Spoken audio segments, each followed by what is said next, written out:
Okay, let's talk about the enneagram just for a minute and maybe why I use this test. Especially online, this becomes incredibly important for me as an instructor, particularly in a 5-week summer class where time is just of the essence.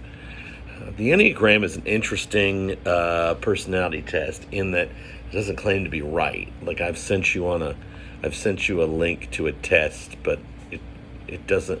In other words, I give you the numbers to read through because the test itself says, yeah, but check yourself against the numbers. Some of us have the ability to skew those things. So let's talk about these 9 numbers. The reality is that the folks who came up with the Enneagram say, we have all 9 numbers in us. And depending on the grouping, we may take on other characteristics, but there's one number we tend to work from within. My number is an 8. And it's not that one is good and one is not good. It's just that this is how we interact with the world primarily. And typically, you're going to have a wing, which will be one of the numbers on either side of your dominant number that you also work through pretty effectively. All right, the number 1 is sometimes called the reformer. It's the rational, idealistic, principled, purposeful, self-controlled, and perfectionistic. It's often said that they think like a spreadsheet. Everything goes down. And things that don't go like that might annoy you. Sometimes it's difficult for you to coexist in other spaces with other people maybe who are not like that. So number 1, the reformer.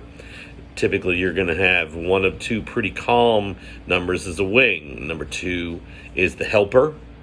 And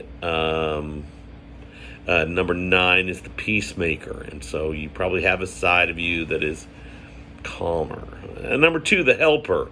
The caring, demonstrative, generous, people-pleasing person can also be possessive, can also love so much of others that they don't get love or allow themselves to receive love. Beware of that, the helper. Number 3, the achiever. The achiever is going to be the number most likely to argue with me about points. Success-oriented, pragmatic, adaptive, driven, image-conscious. There's a chance that if you think you won't succeed, you may not try something because you're used to and driven by succeeding. Had a student named Caleb a few years ago who did not turn in a paper to me.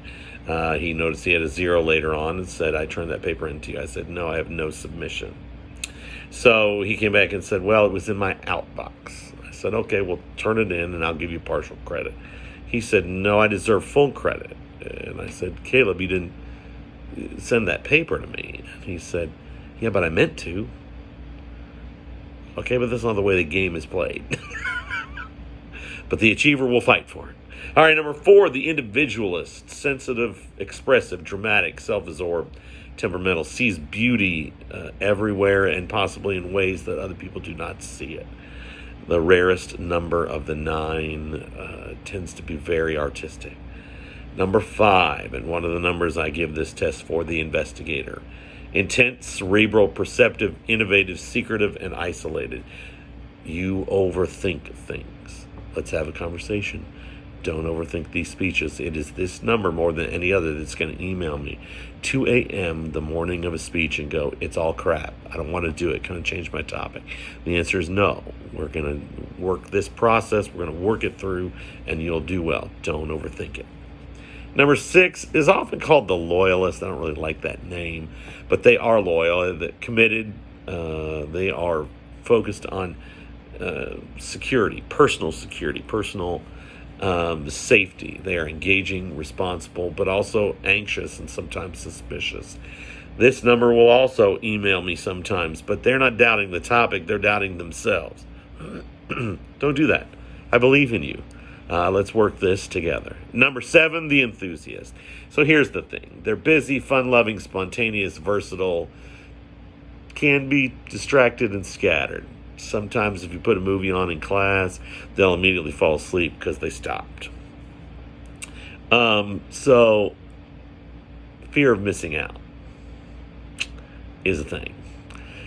The 7 meant to study. They did, but their BFF called and they had tickets for something and suddenly at 7 o'clock they find themselves bounding out of the house, think they'll work on that speech when they get home. After the concert, they're so jazzed up, they go to Waffle House or IHOP, wherever it is they go for Taco Bell, wherever they go for late night food. They get home and it's 1 o'clock, and they're going to work on that speech, but they've got a friend in crisis, and about 3 o'clock they crash. They wake up the morning up. Now, they tend to do okay, and have learned they can do okay because they speak well, they like people, but we want to do better than okay. Number 8, the challenger. Powerful, dominating, self-confident, decisive, can be willful and confrontational. That's my number. Enough said. Number 9, the peacemaker. Doesn't mean you're trying to make peace. It just means that you're easygoing, receptive, reassuring, agreeable, sometimes complacent. You will know you are absolutely an Enneagram 9 if I come up to you and I say, I'm going to take you to lunch. Where do you want to go? And you say, genuinely, I don't care. And that is your answer 9 times out of 10. I don't care. Now, what this test allows me to do is to work with you right where you're at, and specifically in an online format allows me to cut through things that would be difficult for me to ascertain. So hopefully this will be helpful. Send me your numbers. Bye.